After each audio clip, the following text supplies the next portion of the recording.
शादी एक अटूट बंधन होता है, पर आज के समय में कई कारणों से पति पत्नी के बीच में मतभेद उत्पन्न हो जाते हैं और ये मतभेद इस तरीके से बढ़ जाते हैं कि नौबत तलाक तक आ जाती है। तलाक तक तो ठीक है, उसके बाद डिस्प्यूट चालू होता है बच्चे की कस्टडी का।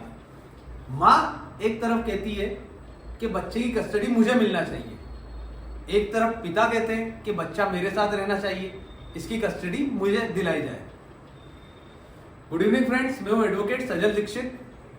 आज हम बात कर रहे हैं क्या पुलिस बच्चे की कस्टडी पिता से छीनकर मां को दे सकती है।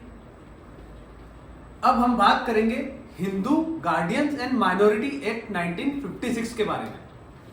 यह एक्ट कहता है कि फादर ही बच्चे का नेचुरल गार्डियन होता है और बच्चे की कस्टडी पिता के पास ही रहनी चाहिए, चाहे वो बच्चा माइनर हो या मेजर एज का हो।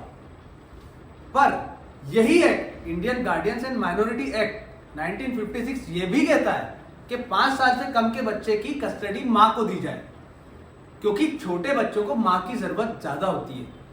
पर इसका यह मतलब नहीं है कि बच्चे की कस्टडी पिता के पास नहीं रह सकती है। बच्चे की कस्टडी पिता के पास भी रह सकती है। इसके भी कुछ कारण हो सकते हैं, जैसे कि मां असक्षम है बच्चे का भरण पोषण ढंग से करने में, बच्चे की पढ़ाई लिखाई का खर्चा उठाने में। अगर मां असक्षम है तो बच्चे की कस्टडी पिता को दी जा सकती है। अब ऐसे डिस्प्यूट में कई बार देखा गया है कि मां चाहती है कि बच्चे की कस्टडी मां को मिले, जो पत्नी है वो चाहती है कि बच्चे की कस्टडी उसे मिले। तो ऐसे में वो क्या कर सकती है, वो जा सकती है कोर्ट में जाके बच्चे की कस्टडी का केस फाइल कर सकती है। पर होता क्या है कि मां पत्नी जो है वो जाती नहीं है कोर्ट, क्योंकि उसे पता है कि कोर्ट जाएगी तो वहां काफी समय खर्च होगा, समय लगेगा केस का निराकरण होने में, और पैसे भी उसके ज्यादा खर्च होंगे। तो वो अपनाती है शॉर्टकट तरीके। अब ये शॉर्टकट तरीके होते क्या हैं?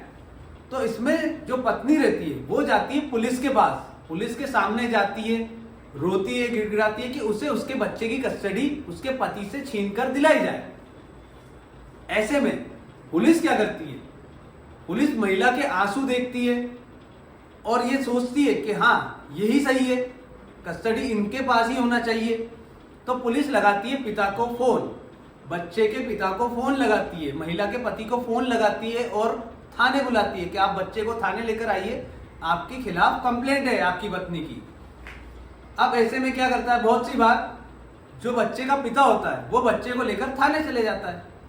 थाने में पुलिस वाले क्या करते हैं, बच्चे को छीनकर, उसकी कस्टडी छीनकर पिता से मां के हवाले कर देते हैं। और सारा पुलिस डिपार्टमेंट, ऐसे मामले जब भी आते हैं चाइल्ड कस्टडी की कंप्लेंट के, महिला के, तो पूरा पुलिस डिपार्टमेंट सारे कामकाज छोड़कर बच्चे की कस्टडी दिलाने में लग जाता है कि कैसे भी करके पिता से बच्चे की कस्टडी छीनकर उसकी मां को दिला दी जाए।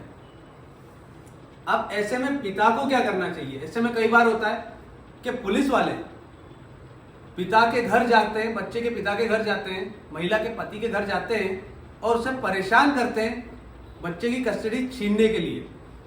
तो ऐसे में पिता को, पुलिस वालों को कहना चाहिए कि भैया किस सेक्शन में लिखा है कि बच्चे की कस्टडी पिता के पास नहीं रह सकती है।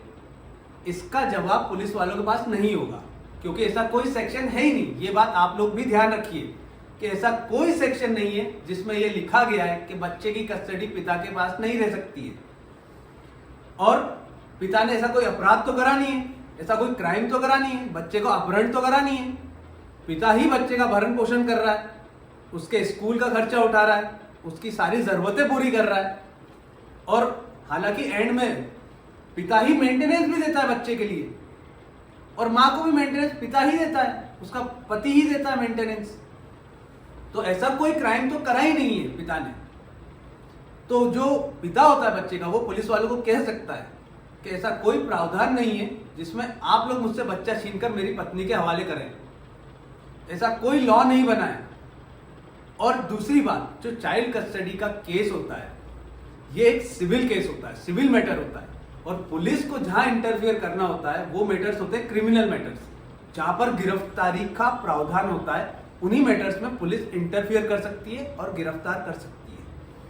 सिविल मैटर्स में पुलिस का कोई इंटरफेरेंस नहीं हो सकता है। अब बच्चे का पिता, चाइल्ड की कस्टडी पिता के पास ही है, अब वो क्या कर सकता है कि वो कस्टडी बनी रहे। ऐसे में बच्चे का पिता जा सकता है कोर्ट में जाकर केस फाइल कर सकता है बच्चे की कस्टडी के लिए।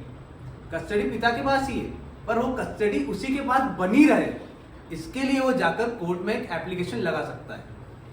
दूसरे भी कई और स्टे लेने के लिए सेक्शन है, हर लॉ में स्टे लेने के लिए सेक्शन रहता है इंटरिम रिलीफ के लिए। जो इंटरिम रिलीफ होती है वो जब तक केस खत्म नहीं हो रहा है तब तक चाइल्ड की कस्टडी पिता के पास ही बनी रहे। उसके लिए जैसे सिविल प्रोसीजर कोड में सेक्शन 39 रूल 1 और 2 इसमें केस लगाया जाता है इंटरिम रिलीफ के लिए। जैसे हर लॉ में इंटरिम रिलीफ के लिए सेक्शन दिए गए हैं। अब ये केस लगाने के बाद जो कस्टडी है वो जब तक केस का फाइनल डिसीजन नहीं आता है पिता के पास ही बनी रहेगी। Thank you, like and subscribe.